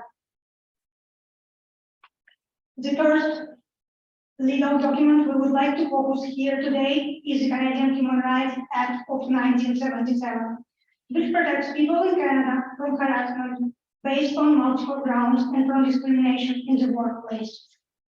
The other important document is the Canadian Charter of Rights and Freedoms of 1982, which protects every Canadian right to be treated equally under the law. The following charter guarantees broad political equality and mobility rights. Also, we would like to note that at the provincial and territorial level, human rights are protected by the 1982 charter and by the provincial human rights legislation.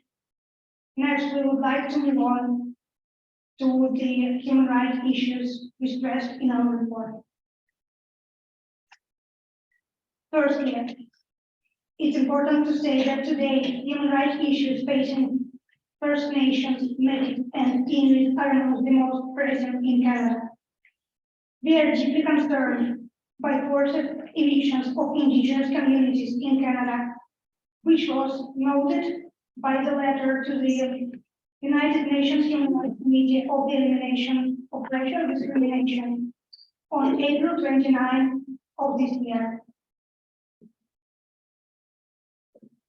Also, we are stressing out that both a recognition of the historical and ongoing wrongs perpetrated against Indigenous peoples brought by the legacy of colonialism and further work on implementation of the United Nations Declaration on the Right of Indigenous People, as was recommended to the Canadian state during the fourth UPR cycle, are crucial to promote and protect Indigenous rights in Canada. The next issue where I would like to focus on is the women's rights. We recognize that women and girls, including women living in rural areas, Indigenous women, and women with disabilities, are at higher risk of gender-based violence. And we are concerned by a recent increase in gender-based violence cases and the crisis services shortage caused by the COVID-19 pandemic. We are also stressing that the ongoing issue of gender-based poverty and restricted economic participation and opportunities for women in Canada is an issue at stake. And we are calling to the Canadian state to comprehensively address the problem of gender pay gap in Canada. The next issue we would like to focus on today is the environmental right. Because Canada has an extreme and highly variable climate, which together with large land mass and low population density contribute to higher energy use for space heating. The greenhouse gas emission problem and the climate change problem is very serious in the Canadian state, and we call to address it with all possible seriousness. Canadian Human Rights Commission is also deeply concerned by the destructive effects of the pipeline industry on Canadian nature, stressing that pipelines are both environmental and a health threat, particularly to those living in their vicinity who are largely Indigenous peoples. Therefore, we would like to address all the following issues I mentioned in this short presentation to you today.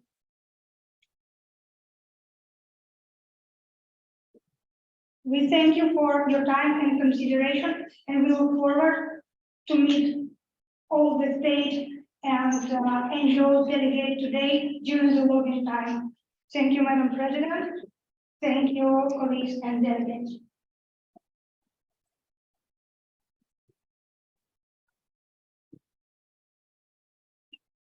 Thank you, Madam Sedilova.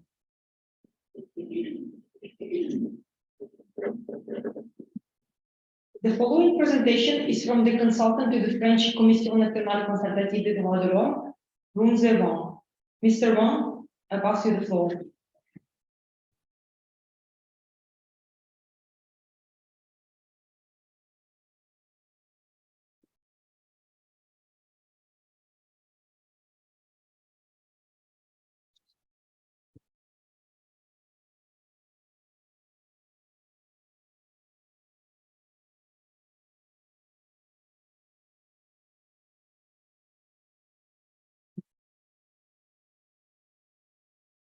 Mr. Wang, you have 10 minutes. Dear Madam President, fellow state delegates, collective NGOs, and the representative delegate Wang, and I represent the French NHRI, CNCDH.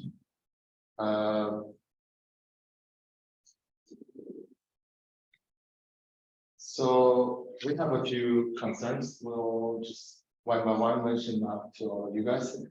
First of all, is combat discrimination.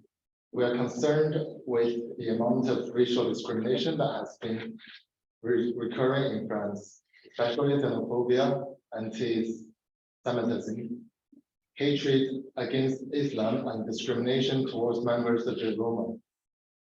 As mentioned in the Declaration of Principle on UNESCO Tolerance 1995, acceptance of multiculturalism is respect, acceptance, and appreciation of the richness and diversity of our world cultures. Our modes of expression and our ways of expressing our quality as human beings. Issues regarding discrimination minorities needs to be brought to awareness of the general public. Anti-discrimination should be implemented into the education system. French minorities need to be treated the same as everybody else, and their diverse cultures should be equally treated. For those of you who read French, that's exactly what I mentioned. And also, we have the right to gender, sexuality, and reproduction. France has been experiencing discrimination towards women in forms of violence along the social, cultural, and economic discrimination. LGBTI phobias continue to remain relevant. Additionally, reproductive and sexual rights need to be reestablished. Recently, France has changed abortion rights from extending it by 2 weeks. Initially, it was 12 weeks, now 14 weeks. Currently in France, members of LGBTI are being more repressed due to political situations, and their rights need to be tolerated by campaigns, voices being heard to the parliament, and recommendations of state voting for their rights. And women's rights. Two main issues that women face, including sexual harassment and economic discrimination.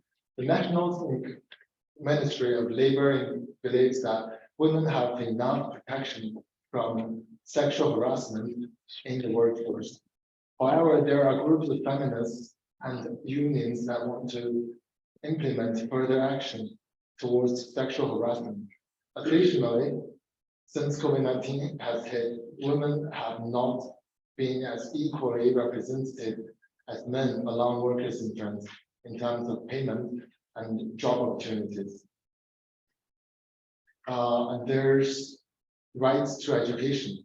In 2019, on the occasion of the 30th anniversary of International Convention on the Rights of the Child, the CNCDH, which is what I represent, promotes the guarantee of children's right to education. Currently, minority children in France are still deprived of school. For example, children with disabilities, Roma, travelers, precarious situation overseas, unaccompanied minors, etc. During the pandemic, children could not attend schools. For a little while, there were heavy restrictions and had to attend online school. Until this day, not all of them can return to school. It took a significant amount of time to have children actively attending school at a normal pace compared to the rest of the world. We can also talk about issues to be addressed in the area of children's rights in France. It's unaccompanied children in public places. The lack of supervision needs to be further addressed. That's the French slogan that we posted on our website. And also, we can talk about the rights to employment. Members of all ethnicities, genders, races,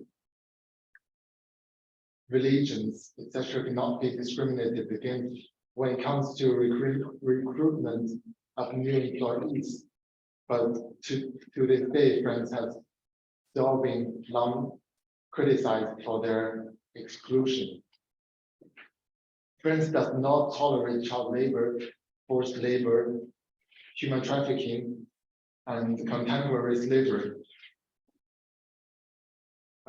Complying to cooperate with the SDG 8.7 and avoid all forms of exploitation. However, there has been the issue of human trafficking in the nation, where individuals are trafficked from all over the world to do undesired jobs in uncomfortable situations. There's many types of human trafficking. We can talk about forced labor, sexual exploitation, forced begging, forced crime, domestic servitude. On this day, the CNCDH denounces the absence of political coverage to fight against this scourge. That's the many types of human trafficking under the free expression in French language. And also the freedom of expression, religion, and belief is another concern of us. Secularism is the legal principle. Secularism is the legal principle that guarantees freedom of religion and belief in France. It means neutrality of public authorities, freedom of conscience for everyone, pluralism and religious tolerance. France condemns the enactment of repressive law incompatible with the freedom of opinion and expression, freedom of peaceful assembly, and the freedom of association by state that were obliged to do so.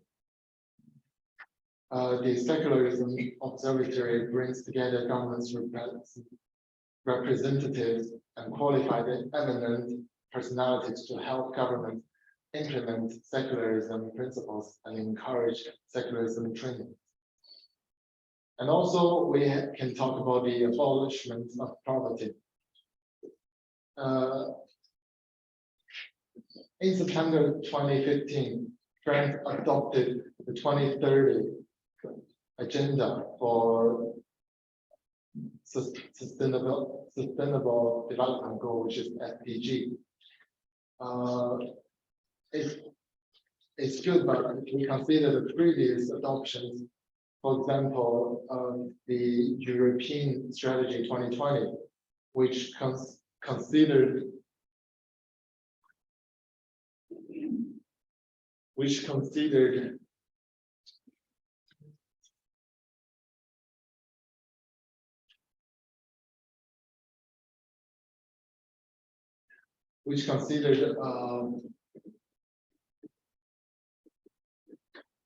three indicators: financial poverty, living conditions, and unemployment to reduce by 25%, which is 1.9 million people. But that plan was not successful. How can we expect this SDG 2030 to be acceptable? So we need to bring more awareness and more concerns about this to make sure it's actually implemented. And also we can talk about the imprisonment and protection from terrorism security forces. The CNCDH welcomes French commitment to signing the EWIPA political declaration and encourage sources to prevent the use of explosive weapons in populated areas. But also, when we consider the supply of proxy war in Africa, from the state of France is still worrying. Compliance with the international humanitarian law and international law is essential to reduce the suffering and damage. Here are all my sources. Thanks everybody for listening to me. Thank you.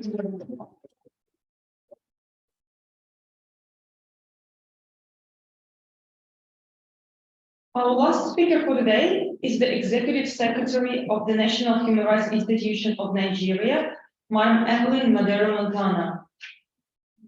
Madam Montana, the floor is yours.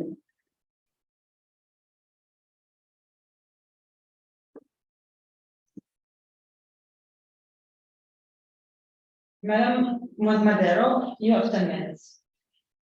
Thank you. Dear Madam President and fellow delegates, the defense idea that the Nigerian National Human Rights Commission has the pleasure to be here today to pursue the common goal of protecting, promoting, and achieving and emphasizing the essential role of human rights.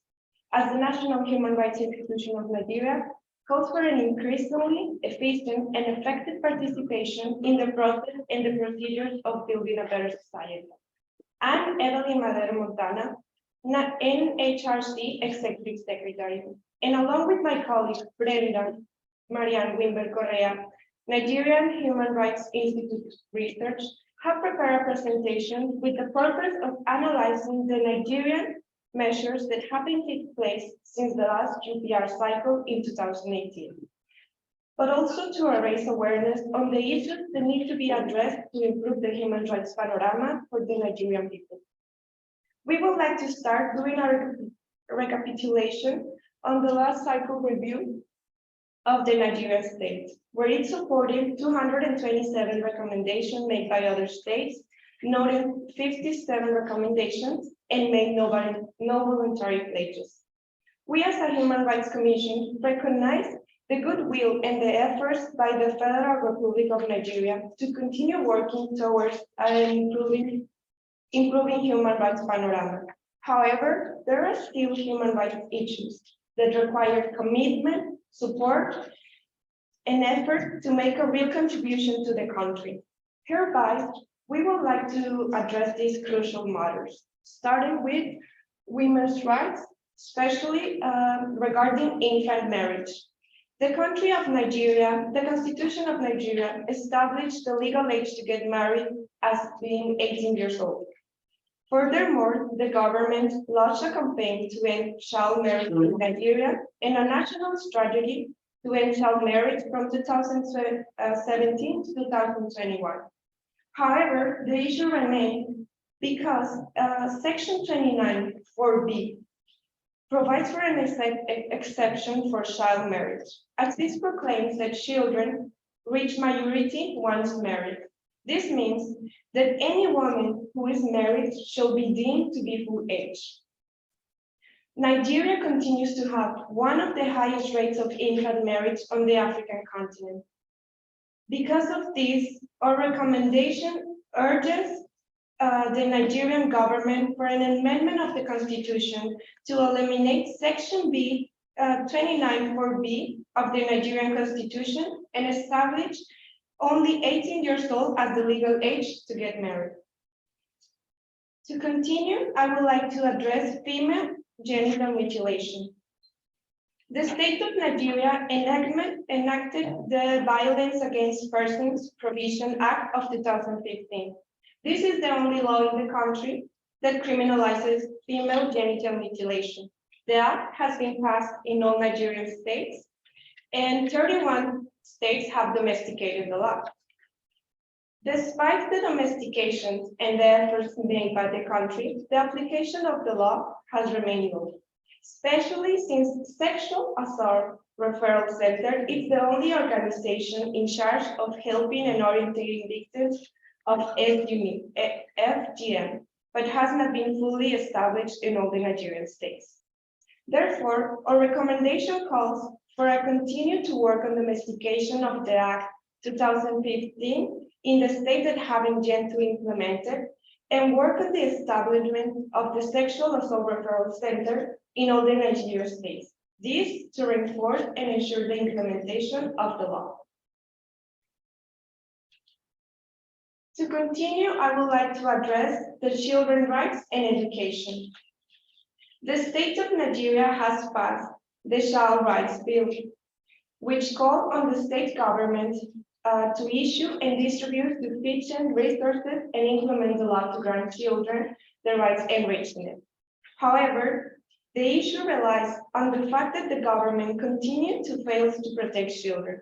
Around 600 schools remain closed for fear of kidnappings, and authorities continue to fail to reinforce school security despite many missing children.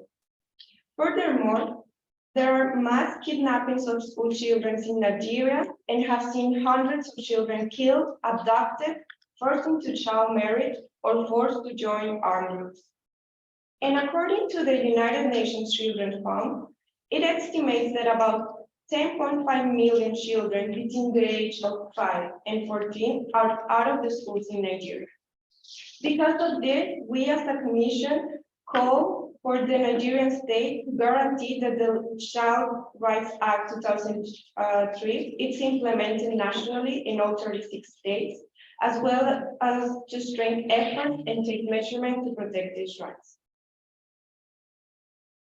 To continue, I would like to address human trafficking. The Republic of Nigeria has compromised to continue efforts to combat human trafficking. These efforts are projected in sanctions being applied to perpetrators, persecution of officials suspected of complicity in human trafficking, anti-trafficking operation, as well as collaboration with international governments. However, as for 2022, despite its efforts and commitments, the Nigerian government does not meet the minimum standards for its elimination. It has demonstrated an increase in an anti-trafficking capacity despite the impact of COVID-19 pandemic compared to its life cycle report. Because of this, we, the Commission, call for an improvement of coordination between the National Agency of Prohibition of Trafficking Persons and the Nigerian Police Force. Finally, to conclude, I would like to address the death penalty. Since past cycles, the country has remained reluctant to support or commit to any discussion and eventual abolishment of the death penalty. The situation in Nigeria regarding the death penalty remains unclear. And as the last execution was made in 2016, but it's still a legal punishment. The Criminal and Penal Code of Nigeria applies the death penalty for the following offenses: armed robbery, murder, treason, trickery, and fabricating of false evidence. Furthermore, the Sharia Penal Code is applicable in 12 northern Nigerian states, and the offenses punishable by death penalty are rape, sodomy, incest, and witchcraft. We believe that the situation needs to be addressed as soon as possible. That's why we call for the state to commute all death penalties to terms of imprisonment and to work towards a parliamentary debate on the use of death penalty. Dear President and fellow delegates, we are sure and confident that our recommendations will be considered and applied by the Federal Republic of Nigeria. On behalf of the National Human Rights Commission, we would like to thank you all for your time and restate our compromise to making human rights a reality for all. Thank you.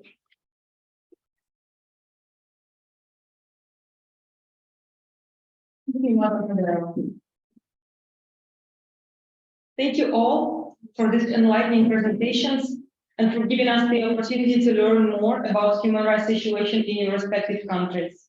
The Secretariat appreciates your dedication to contribute to the Universal Periodic Review and looks forward to seeing how it unfolds.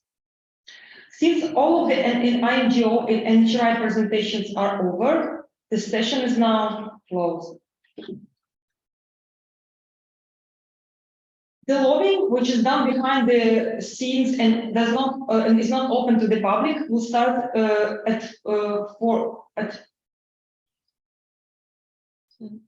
5 p.m. at the Human Rights Center of the University of Padova. You will be guided to the site by our colleagues after the coffee break. They are starting now. For that purpose, please gather by the entrance with your coats at 4 p.m. We will leave on time. I wish you all a successful lobbying session and nice evening afterwards. Goodbye.